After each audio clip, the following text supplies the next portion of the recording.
माँ बड़ी परेशान है। किसके लिए? कि भैया मेरे बच्चे भूखे हैं, बस जरा सी रोटी दे दो। तभी कोई आया और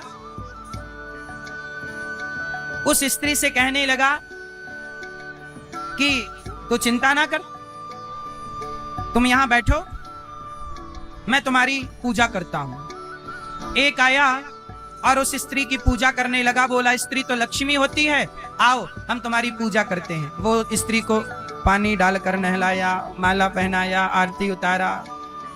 तभी एक दूसरा आया जिसने उसके बच्चों को रोटी दे दी। एक उस नारी की पूजा कर रहा है और एक उस स्त्री के बच्चों का पेट भर रहा है। आप बताओ वो स्त्री किस पर खुश होगी?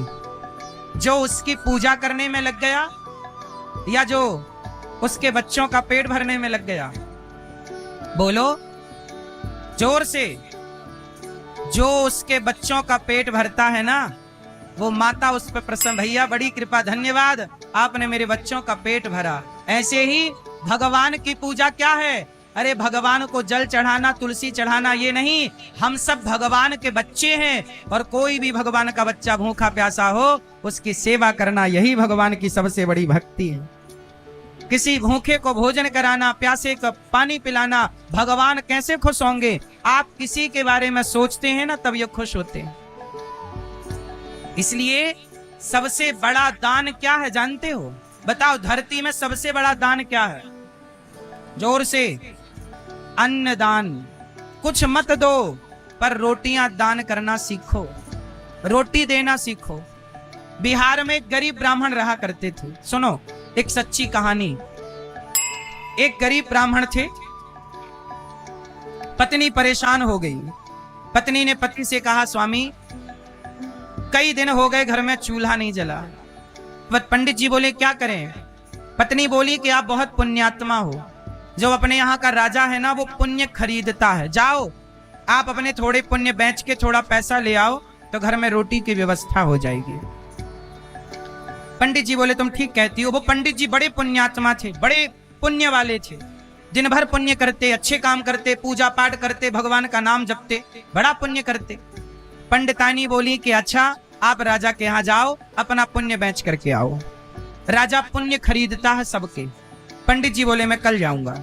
पंडित जी के लिए पंडितानी पड़ोसन के घर से जाकर पड़ोसन से थोड़ा आटा उधार ले आइए। बहन आटा उधार दे दो, मेरे पति राजा से मिलने जा रहे हैं, रास्ते के लिए 2-4 पूड़ी बना के रख दो। पंडितानी ने 4 पूड़ी बनाई और पंडित जी के लिए अचार पूड़ी एक कपड़े में बांध कर रख दिया। पंडित जी जा रहे हो, कहीं भूख लग जाए तो ये 4 पूड़ी खा लेना। पंडित जी 4 पूड़ी लेकर चले। चलते चलते पंडित जी थक गए, कहीं पेड़ की छांव पर बैठे, वहीं पानी की व्यवस्था, नदी वगैरह थी तो पानी पिया। पंडित जी को लगा भूख लगी, मेरी पंडितानी ने 4 पूड़ी रखी है, खाऊं। पंडित जी 4 पूड़ी निकाले, अचार निकाले कि तब तक कोई भूखा आदमी आ गया। बोला हे पंडित जी बड़ी भूख लगी है, कुछ खाने को दे दो। पंडित जी भी बड़े भूखे थे, उन्हें स्वयं को भी बड़ी भूख लगी थी। पंडित जी ने कहा अच्छा ठीक है भैया, ये लो 4 पूड़ी हैं, 2 पूड़ी तुम खा लो, 2 पूड़ी हम खा लेंगे। उसे भी बिठाया, वो बड़ा भूखा था। पंडित जी ने अपनी 2 पूड़ियां उसे दी। जब उसने 2 पूड़ियां खाई तो बोला हमें और भूख लगी है, यदि आप अपनी 2 पूड़ियां और हमें दे दें तो हमारा थोड़ा पेट भर जाएगा। तो पंडित जी ने अपनी 2 पूड़ियां और, मतलब टोटल 4 पूड़ियां दे दी, थोड़ा अचार दे दिया। पंडित जी के पास थोड़ा अचार बचा तो बेचारे अचार ही खा गए और नदी का पानी पी गए और आगे चले। राजा के दरबार में पहुंचे। राजा से कहा महाराज मैं पंडित जी हूं फलाने गांव का, मैं पुण्य बेचने आया हूं, मेरा थोड़ा सा पुण्य खरीद लो और मेरी गरीबी दूर करो। राजा ने कहा ठीक है महाराज, आपका पुण्य मैं ले लूंगा। राजा की पत्नी बड़ी पतिव्रता थी, तो राजा ने अपनी पत्नी से कहा कि भाग्यवान सुनो, ये पंडित जी आए हैं अपना पुण्य बेचने, पहले ये बताओ कि पंडित जी का सबसे बढ़िया वाला पुण्य कौन सा है? तो राजा की पत्नी बड़ी पतिव्रता थी, वो तपस्वी थी, वो जान जाती थी कि सामने वाले का पुण्य क्या है। तो पंडित जी का पुण्य क्या है? राजा की पत्नी बोली महाराज अभी अभी इन्होंने एक गरीब को 4 पूड़ियों का दान दिया। किसी भूखे को इन्होंने 4 पूड़ी पेट भर खवाई है। ये पुण्य बड़ा है इनका। एक काम करो, आप इनका ये 4 पूड़ी दान करने का पुण्य खरीद लो। तो राजा ने तराजू बांधी, एक पलड़े पर ब्राह्मण के 4 पूड़ियों का पुण्य रखा और दूसरे पलड़े पर अपना थोड़ा सा सोना रखा। राजा ने अपना सोना रखा 1 तोला, 1 तोला मतलब 10 ग्राम, 1 तोला सोना रखा। पर ब्राह्मण के 4 पूड़ियों का पुण्य ज्यादा। राजा ने और सोना रखा, फिर भी पंडित जी का पुण्य ज्यादा। 4 पूड़ियों का आधा किलो सोना रखा, फिर भी पंडित जी का। अब पंडित जी हक्का बक्का रह गए, हे भगवान मेरी 4 पूड़ियां तो कमाल कर गई।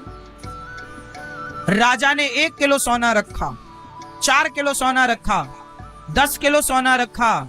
भैया राजा ने पूरा खजाना रख दिया, लेकिन ब्राह्मण के 4 पूड़ियों का पुण्य राजा खरीद ना सके।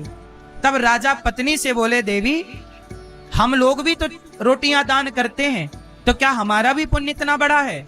ब्राह्मण का पुण्य ज्यादा दिख रहा है।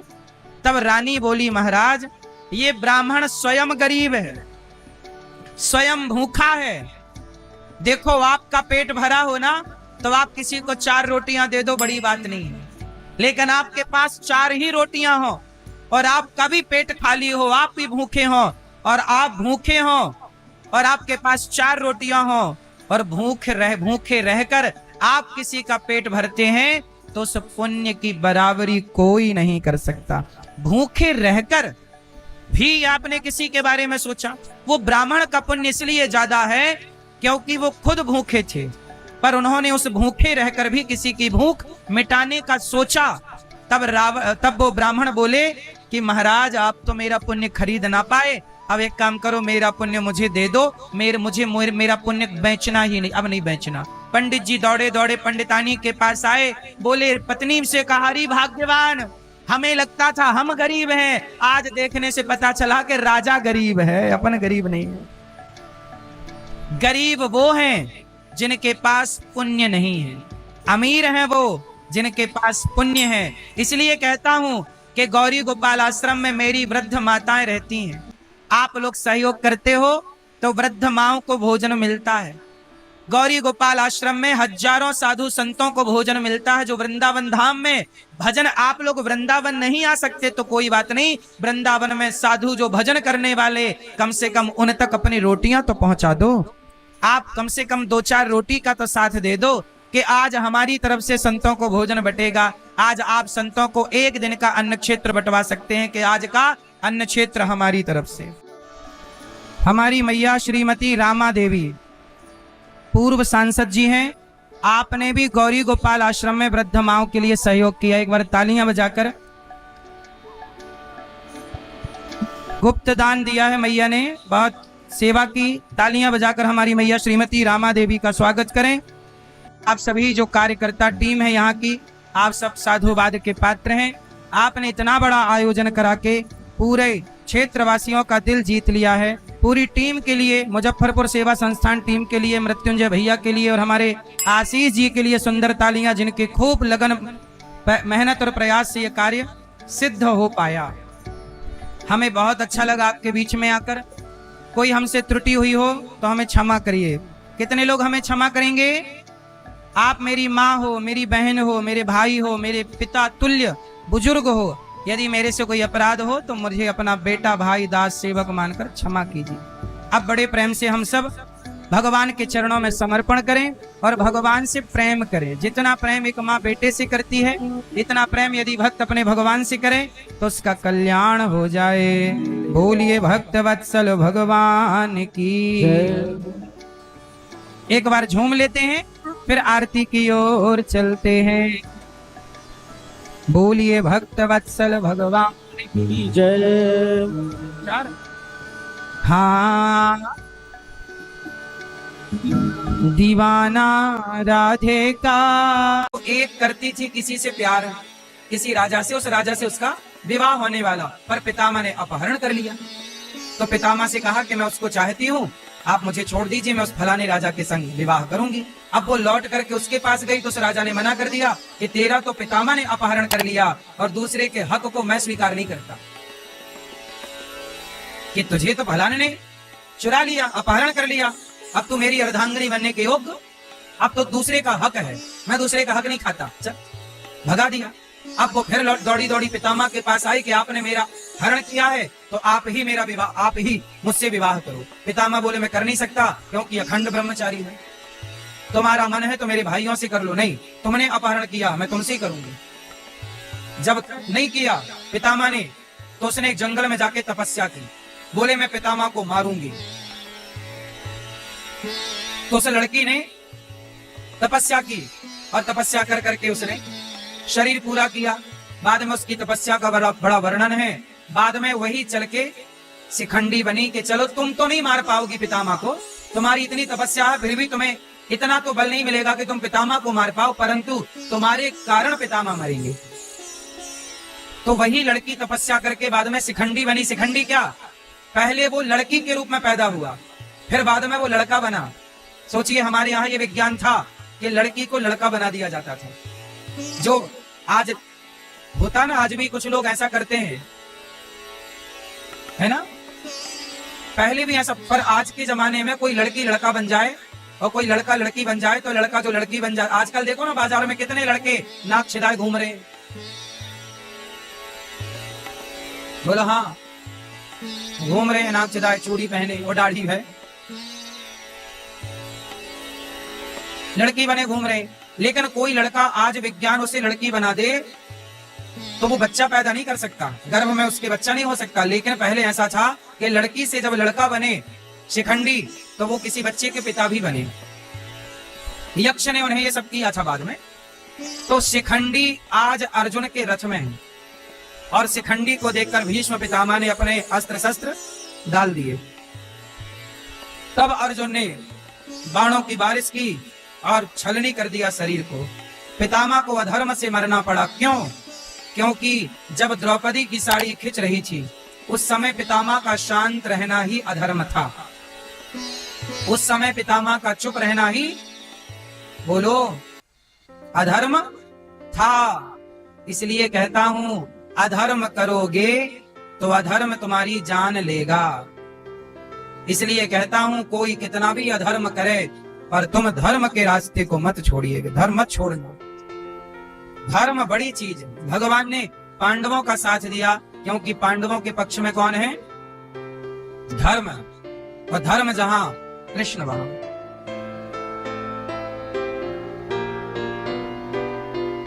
अब देखो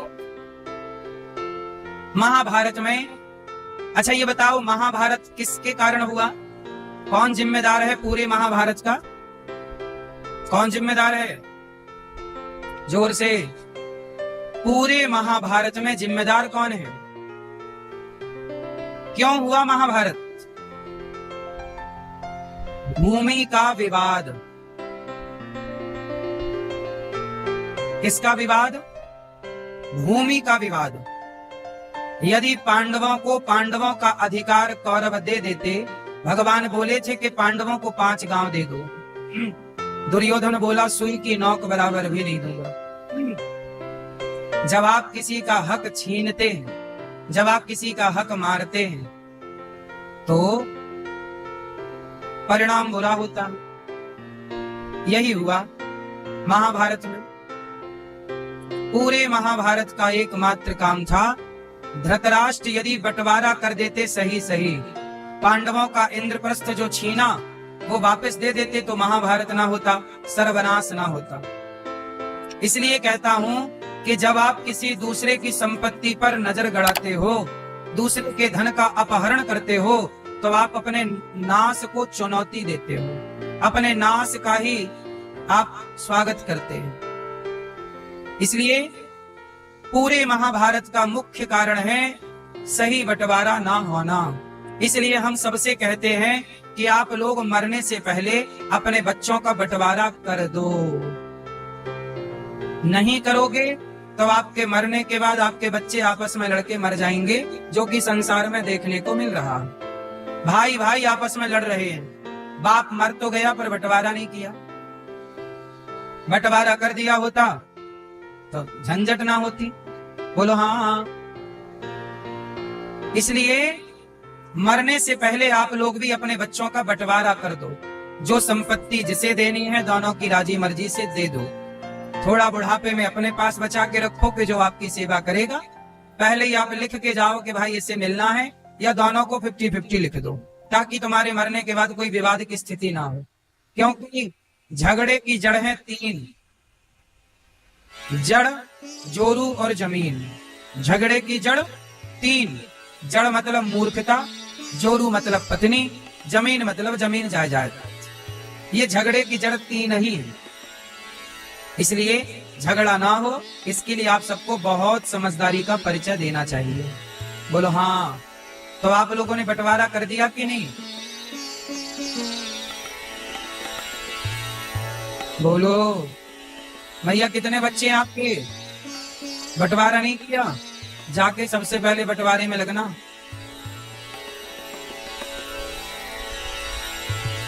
बंटवारा करना बच्चों का कि भाई ये तुम ले लो, ये तुम ले लो। दोनों की राजी मर्जी से बंटवारा करना, दोनों बच्चों की सहमति से।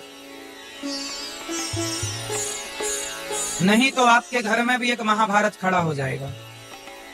महाभारत इसलिए हुआ, इसलिए वेद व्यास जी ने महाभारत की घटना को लिखा, ताकि आने वाले लोग इस घटना को पढ़कर सबक लेते रहें कि ये गलतियां हम नहीं करेंगे, वरना हमारे घर में भी ये स्थिति उत्पन्न होगी। महाभारत में गुरु द्रोणाचार्य के पुत्र अश्वत्थामा ने दुर्योधन के कहने से द्रौपदी के 5 पुत्रों को मार दिया। माता शिशूनां निधनम, माता शिशूनां निधनम सुतानां निशम्य घोरम परितप्यमाना। जब द्रौपदी को पता लगा कि मेरे 5 पुत्रों को अश्वत्थामा ने मार दिया, तब द्रौपदी ने रोते हुए अर्जुन की ओर देखा, कहा पुत्रों की हत्या कर दी। अश्वत्थामा को अर्जुन पकड़ करके लाए कि तूने मेरे पुत्रों को मारा।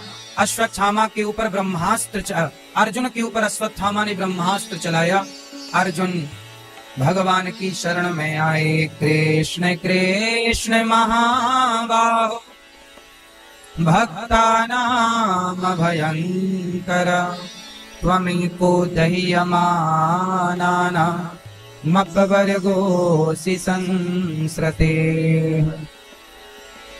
हे कृष्ण, हे कृष्ण, कृष्ण कृष्ण महाबाहो, हे प्रभु मेरी रक्षा कीजिए। जब द्रौपदी ने पुकारा, अश्वत्थामा ने ब्रह्मास्त्र चलाया, अर्जुन कृष्ण की शरण में आए। भगवान ने कहा तुम भी ब्रह्मास्त्र चलाओ अर्जुन। अर्जुन ने ब्रह्मास्त्र चलाया, दोनों ब्रह्मास्त्र शांत हुए। अश्वत्थामा को पकड़कर अर्जुन ने द्रौपदी के सामने खड़ा किया। द्रौपदी, तेरे पुत्र को मारने वाला हत्यारा ये खड़ा है, मार दे इसे, बोल क्या दंड दूं। तब द्रौपदी ने कहा मुच्यता मुच्यता में ब्राह्मणों नितरा गुरु। द्रौपदी माता बोली प्रभु इसे छोड़ दो, क्या इसे मार देने से हमारे मरे हुए बच्चे जीवित हो जाएंगे? द्रौपदी एक माँ है, और माँ थोड़ी अपने बच्चे का, माँ किसे कहते हैं? मैया मैया, बताओ माँ किसे कहते हैं? जो केवल अपने बच्चों पे ममता रखे, दूसरे के बच्चों को मरवा दे, क्या वो माँ है? माँ उसे कहते हैं जिसके अंदर भेद ही ना हो कि ये मेरा है या तेरा है, हर बच्चे के प्रति उसका ममत्व हो, उसे ना माँ कहते। माँ ममता को कहते हैं, जिसके अंदर करुणा है हर बच्चे के प्रति। ये नहीं कि आप अपने बच्चे को तो प्यार करो और दूसरे बच्चे को थप्पड़ मार के बाहर कर दो, अपने बच्चे को पेट भर के दो, दूसरे के बच्चे के थाली से रोटी छीन लो। आजकल माताएं बहुत सारी, कुछ माताएं ऐसी हैं जो अपने बेटे से बहुत प्रेम करती हैं, पर जेठानी और देवरानी के बेटे से ना नफरत करती हैं। ये तो जेठानी का है, ये तो देवरानी का है, ये हमारा छोड़िए। अपने जेठानी और देवरानी के बच्चे के प्रति घृणा है। अपने बेटे को दूध देगी तो मलाई डाल के देगी, और जेठानी के बेटे को देगी तो उससे मलाई हटा के देगी, मेरे बेटे की गिलास में जाना चाहिए। स्त्रियों के अंदर भी, कुछ स्त्रियों के अंदर कपट तो होता है। बोलो हाँ। ये स्त्रियां घर बैठे ही बेचारी पाप कमाती रहती हैं, कपट कर करके। अब जरा सी मलाई से कौन सा तुम्हारा बच्चा ताकतवर हो जाएगा, कि बिना मलाई के तुम्हारी जेठानी का बेटा कौन सा कमजोर होगा। होना कुछ नहीं उस मलाई से, लेकिन वो मलाई ये बता रही है कि आपके मन में कपट तो है, और वो कपट जो है वही पाप है, उसी का नाम पाप है। बोलो हाँ। कम से कम बच्चों में तो भेद ना करो। तुम माँ हो, तुम्हारे लिए तो सारे बच्चे एक से होने चाहिए, पर कलयुग तो है ही ना। कलयुग का प्रभाव कहां जाएगा। आजकल लोग अपने बच्चों की लड़ाई में खुद कूद पड़ते हैं, तेरे बेटे ने, तेरे बेटे ने। पुरुष को भी बच्चों की बातों में इन्वॉल्व नहीं होना चाहिए। बच्चे लड़े, समझाओ समझाओ। कुछ माताएं, कुछ पत्नियां ऐसी हैं जो अपने बच्चे से कहती हैं, बेटा दादी से बात मत करना, दादी गंदी है। बड़ी माँ से बात मत करना, बड़ी माँ गंदी है। चाची से बात मत करना, चाची गंदी है। तो आप अपने बेटे को क्या पढ़ा रही हो मेरी माँ? ये तुम अपने बेटे के अंदर जहर नहीं घोल रही हो? ये जहर तुम जिसके लिए घोल रही हो उसका तो कुछ ना बिगड़ेगा, पर ये जहर वापस तुम्हें ही भोगना पड़ेगा। वही बच्चा बाद में बोलेगा कि माँ गंदी है, अब माँ से बात नहीं करेंगे। इसलिए बच्चों का मन बड़ा पवित्र है। बच्चों को क्या मतलब कि तुम्हारी जेठानी देवरानी में लड़ाई चल रही है। भाई ये बताओ, आपके घर में कट्टर दुश्मनी चल रही है भाई भाई की, पर दोनों के बच्चे एक साथ खेलते हैं कि नहीं? लेकिन आप लोग क्या करते हो, नहीं अपनी तो उनसे लड़ाई चल रही, उनके साथ मत खेलना। क्यों भैया? बच्चों से नफरत। क्या ये नफरत, क्या ये ईर्ष्या, क्या वो परमात्मा नहीं देख रहा है? तुम्हारी लड़ाई से तुम लड़ते, पर बच्चों से तो प्रेम का व्यवहार करते। बच्चों ने क्या बिगाड़ा था आपका? बच्चों से तो घृणा ना करो। जब आप बच्चों से घृणा करेंगे तो ईश्वर आपसे प्रेम कैसे करेगा? अरे जिसके भीतर सबके लिए प्रेम है उसी से परमात्मा प्रेम करता है। आपके अंदर घृणा है तो ईश्वर भी आपसे कहेगा तेरे अंदर घृणा है, इसलिए मैं तेरे से घृणा करता हूं, मैं तेरे से प्यार क्यों करूं? प्रेमी से ही प्रेम किया जाता है। बोलो, प्रेमी से ना प्रेम किया जाएगा, घृणा वाले से क्या प्रेम होगा? क्या ईश्वर तुम पर कृपा दृष्टि डालेंगे? इसलिए मेरी माँ, पहली बात तो आप लड़ाई करो मत, और किया है तो आपकी लड़ाई में आप तक ठीक है। बच्चों को इन्वॉल्व ना करो। तुम्हारे जेठानी का बेटा आए या देवरानी का है, वो तुम्हारे घर आए, तुम अपने बच्चों को भोजन कराओ तो उसे भी कराओ। पर ऐसा क्या होता है, माँ कहती है मेरा बेटा आजा तू भोजन कर ले, और जेठानी का बेटा चल आ गया चल। अब बताओ, एक बच्चा भोजन के टाइम आया, आपने अपने बच्चे को भोजन दिया और दूसरे बच्चे को दुत्कार के बाहर कर दिया। आपने सुना नहीं क्या कि बच्चों में ईश्वर का वास होता है? आपने उस बच्चे को ना दुत्कार के भगा दिया, परमात्मा को ही आपने दुत्कार के भगा दिया। चल अब बताओ, गौरी गोपाल में कोई भी भक्त आता है, सबको पेट भर भोजन मिलता है कि नहीं? बच्चा हो बूढ़ा हो सबको मिलता। क्या हम यहाँ किसी को भोजन दे रहे हो और किसी को ना दे रहे हो, क्या ये भेद हम कर रहे हैं? यदि मैं ये भेद करूंगा तो ईश्वर की नजर से गिर जाऊंगा। इसलिए गौरी गोपाल में सारी व्यवस्थाएं एक सी सबके लिए। बोलो हाँ कि ना? सोचिए, आप भोजन के टाइम पर किसी बच्चे को बाहर कर देते हैं, लेकिन गौरी गोपाल में 24 घंटे भोजन चलता है। हम तो बुला बुला के आप लोगों से कथाओं में कहते कि वृंदावन जब भी आना तो भोजन प्रसादी पाने गौरी गोपाल आना। देखो ना जाने किस रूप में नारायण मिल जाए। आप किसी का पेट कभी नहीं भर सकते मेरी माँ, सबके पेट भरने वाले तो परमात्मा है। लेकिन आपने अपने से व्यवहार से अपने पाप का परिचय दिया है, इससे आपके पाप की वृद्धि होगी, पाप बढ़ेगा। कि आपने किसी को भगा दिया, चल वो किसे भगाया? तुम्हारे अपने परिवार के एक बच्चे को, जो तुम्हारी जेठानी या देवरानी का बेटा था। धर्म तो ये कहता है कि भोजन के समय दुश्मन भी आ जाए तो हाथ जोड़ के कहो भैया आओ भोजन कर लीजिए, भैया आइए प्रसाद खा लीजिए। बोलो हाँ। इसलिए मेरी माँ इस लड़ाई इस झगड़े से क्या पाया? लड़ाई करते करते सदियां बीत गईं। सिकंदर आया, औरंगजेब आया, लड़ाई की, मारा। औरंगजेब ने तो अपने बाप को ही मार दिया। मारा काटा, कितनों को मारा, कितनों को मारा, कितनों का खून बहाया। अब बताओ क्या बचा वो औरंगजेब? बचा वो सिकंदर? क्या पाया मार काट के? कौन सा यश पाया? क्या तुम मरे होगे तो क्या ईश्वर के द्वार पे तुम्हारा सम्मान हुआ होगा? ईश्वर यही तो बोले होंगे कि तुमने निर्दोष लोगों की हत्या की है, तुमने अपने बाप को मारा है, बच्चों को मारा, स्त्रियों को मारा, गर्भवती नारियों को मारा, लड़कियों के साथ बलात्कार किया। क्या ईश्वर तुम्हें वहां सिंहासन पर बिठाकर तुम्हारा सम्मान कर रहे होंगे? राज राजे रहे ना वो रानी रही, ना बुढ़ापा रहा ना जवानी रही। ये संसार छोड़कर जाना है, इसलिए ज्यादा पाप में ना उलझो, क्योंकि ये अपना नहीं है।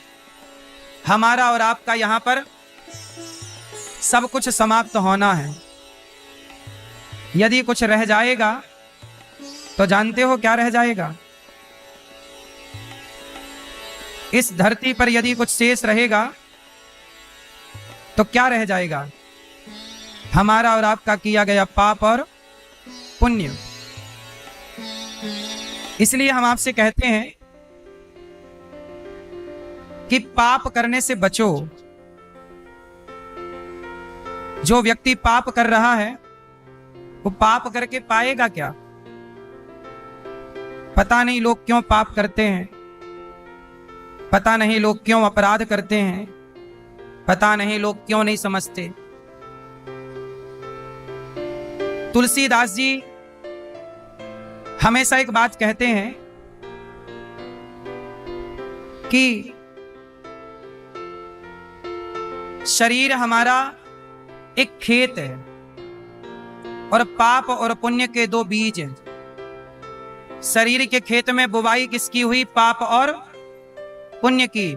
शरीर हमारा खेत है और पाप पुण्य की बुवाई हम स्वयं कर रहे हैं। इस खेत में हम क्या बो रहे हैं? या पाप, या जो हम बोएंगे वो हमें उसी की फसल काटनी है। पाप बोया है तो पाप बढ़ के मिलेगा, पुण्य बोया है तो पुण्य बढ़ के मिलेगा।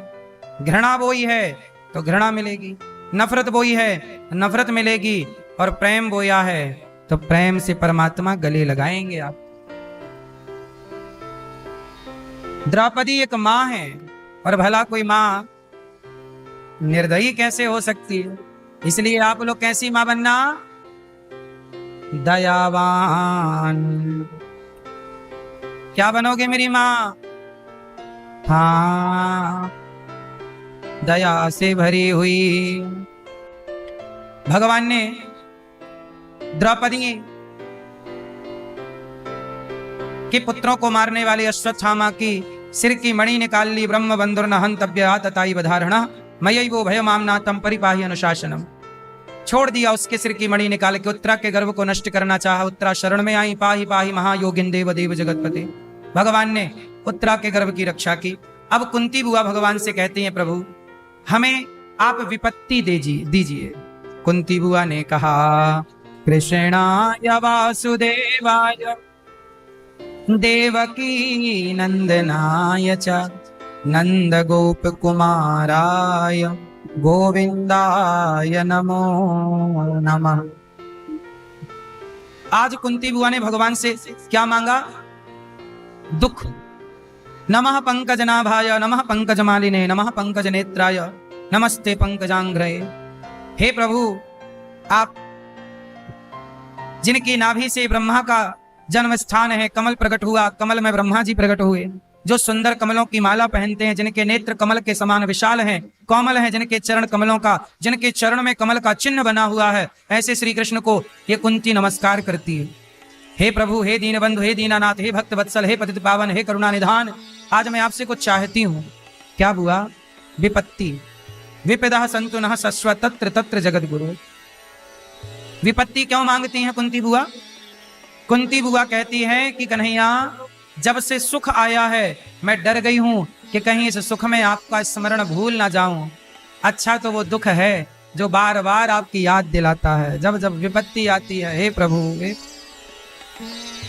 दुखों से अगर चोट खाई ना हो तो कन्हैया तेरी याद हमें।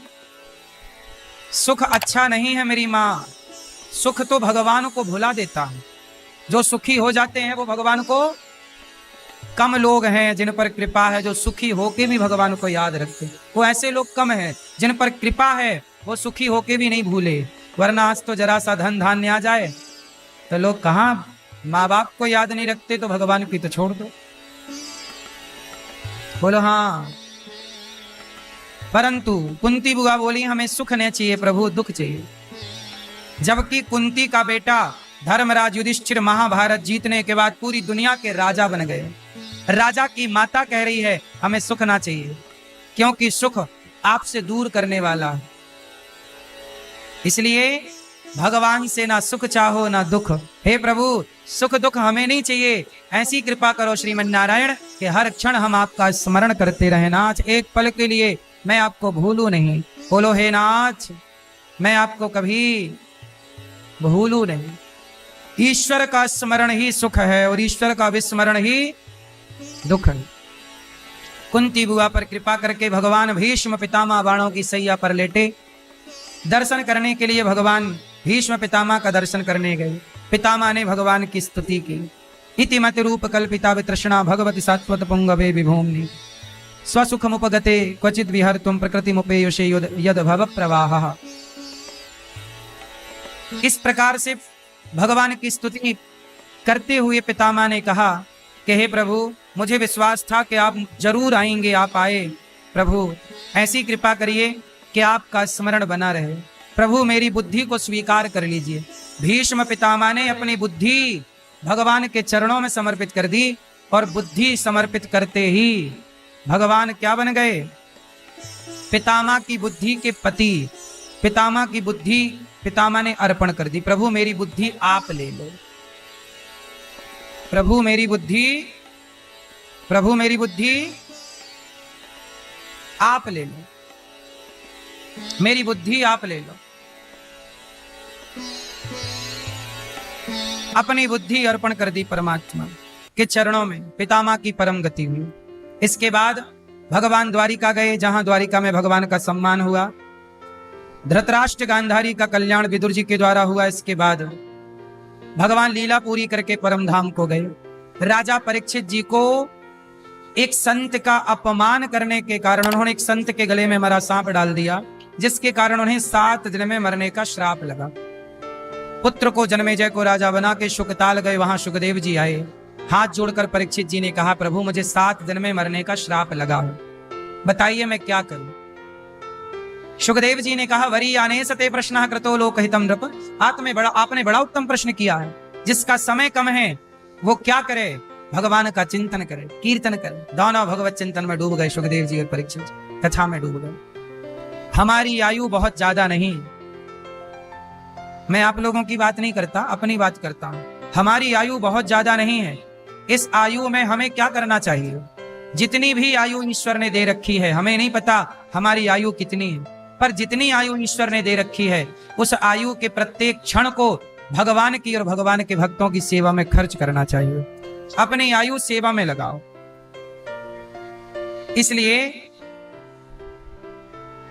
इसलिए हमें कोई कुछ भी कहता रहे, ढोंगी कहे, पाखंडी कहे, कुछ भी कहे, लुटेरा कहे, पर हम केवल सेवा पर ध्यान देते हैं। क्योंकि हमें पता है कि यदि हम आपसे लड़ने लग गए तो हम अपने रास्ते से भटक जाएंगे। और हमारा रास्ता आपके घर का नहीं है, हमारा रास्ता है ईश्वर तक पहुंचने का। बहुत दूर जाना है और समय बहुत थोड़ा है, थोड़े से समय में यात्रा लंबी करनी है। सोचिए अमेरिका इतने दूर है, अमेरिका जाना हो तो 18 घंटा लगता है भारत से, फ्लाइट में, आकाश में 18 घंटा रहना पड़ता है, इतने दूर है। जब अमेरिका भारत से इतने दूर है और इतने दूर की यात्रा की तैयारियां इतनी हैं, तो जितने परमात्मा हैं तो परमात्मा के पास जाने की तैयारी है। बहुत दूर जाना है, वो परमात्मा पास भी है और दूर भी है। हम आए कहां से? ईश्वर के घर से। जाना कहां? वहीं जाना। तैयारियां क्या हुई? कोई तैयारी नहीं। तैयारी क्या है? मरने की तैयारी करो। हमने तो अपने मरने की पूरी तैयारियां कर ली, आपने करी कि नहीं? मरने की तैयारी क्या है? सबका भला करो, सबकी दुआएं लेते रहो, सबकी सेवा करो। सबसे बड़ी तैयारी है कि आप सबका ख्याल रखें, सबको भोजन दें, सबको अन्नदान दें। इसलिए गौरी गोपाल आश्रम में जब कोई रोती रोती माँ आती है तो उनके आंखों के आंसू पहुंचे जाते हैं, क्योंकि ये तैयारी है जाने की। क्या तैयारी? हमारे संग क्या जाएगा? वही जो हमने कमाया होगा। तो हम क्या कमा रहे हैं? आप बताओ कि अनिरुद्धाचार्य क्या कमा रहा है? हम पाप कमा रहे हैं इस संसार में आकर की पुण्य? बिल्कुल सूझबूझ के साथ बताइए, क्या कमा रहे हैं हम? क्या पुण्य कमा रहे हैं? समाज से भीख मांग मांग कर सेवा करना पुण्य है या नहीं? लोग कहते हैं कि वो तो मांग मांग के कर रहे हैं। हाँ, मांग मांग के तो कर रहे हैं, पर मांग मांग के कर रहे हैं। तुम भी मांग के कर लो। हमने अपने होशो हवास में पाप नहीं किया कुछ, कोई अनजाने में हो गया हो वो अलग विषय है। पर सवेरे से लेकर सवेरा 8 बजता है, संत लोग आ जाते हैं गौरी गोपाल में। हजारों संत भोजन करने आ जाते हैं, सबको भोजन, हजारों संतों को भरपेट भोजन। आप सब भी चाहें तो संतों को भोजन बंटवाएं कि आज का भोजन संतों को हमारी तरफ से। ये संत लोग खड़े हैं, आप भी भोजन बंटवाओ कि आज की सेवा साधु की हम आज हमारी तरफ से रोटी बांटी जाए। आप भी एक दिन का अन्न क्षेत्र बंटवा लो कि आज की सेवा हमारी बेटी बेटा के जन्मदिन पर, शादी की सालगिरह पर आज का अन्न क्षेत्र हम कराएंगे। एक दिन की सेवा आप कर लो, या एक साधु को आप भोजन कराओ कि आज एक संत को हम भोजन कराएंगे। कोई एक अच्छा काम पकड़ लो, ये सेवा का यज्ञ है। जब आप भी इस सेवा से जुड़ेंगे तो आप भी पुण्य के भागीदार बनेंगे। पाप से बचो, पुण्य करो। ये बताओ, ये अन्नदान होता है गौरी गोपाल में, ये पाप है कि पुण्य है? ये हजारों साधु संत, कोई लंगड़ा बूढ़ा अंधा सब प्रकार के लोग आते हैं, भजन करने वाले, और दिन भर ये माला जपते हैं साधु। कितना पुण्य मिलेगा ना जब आपकी रोटी खा के संत भजन करेंगे। एक साधु को, 2 साधु को आप भी दीजिएगा। यहाँ पर 150 बच्चे पढ़ते हैं गौरी गोपाल गुरुकुल में।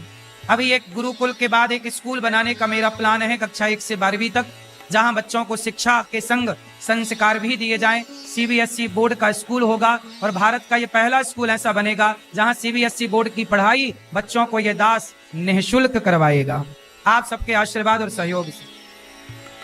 आज देश में परिवर्तन लाना है तो हमें और आपको कदम बढ़ाना पड़ेगा। आज देश की शिक्षा कितनी महंगी है, क्या शिक्षा भी पैसों में मिलनी चाहिए? शिक्षा पर तो सबका अधिकार है, शिक्षा पर तो सबका, लेकिन आज की महंगाई सबको अधिकार नहीं दे रही है। जिसके पास पैसा है वो पढ़ेगा और जिसके पास पैसा नहीं है वो नहीं पढ़ेगा। लेकिन ये दास आप लोगों से भीख मांग मांग कर इस देश को एक ऐसा विद्यालय देकर जाएगा, कक्षा 1 से 12वीं तक सीबीएसई बोर्ड, जो आप देखेंगे कि इतिहास में पहली बार ऐसा हुआ जहाँ इतनी अच्छी क्वालिटी की, जहाँ शिक्षा होगी पर वैदिक संस्कार भी हो। केवल लड़का लड़की पढ़ेंगे नहीं, पढ़ करके अच्छे नागरिक बनेंगे, अच्छी लड़की बनेगी, अच्छी बहू अच्छी बेटी बनेगी, अच्छा बेटा अच्छा नागरिक बनेगा। संस्कार, जहां बच्चों को हम अपने गीता भी थोड़ी सी पढ़ाएंगे, वेदों का सार भी पढ़ाएंगे, उपनिषद पढ़ाएंगे, कुछ कुछ अंश जो विशेष है।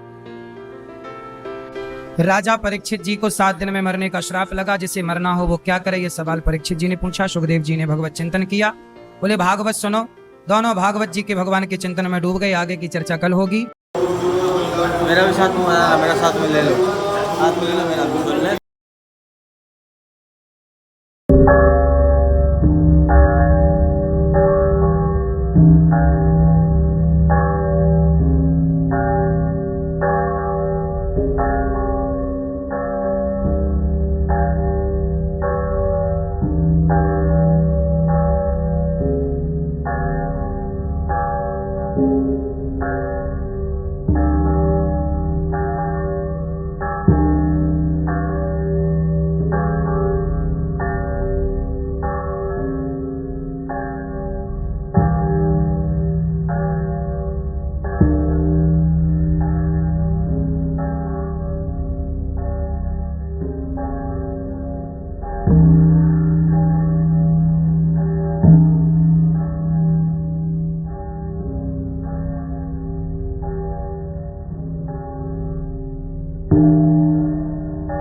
you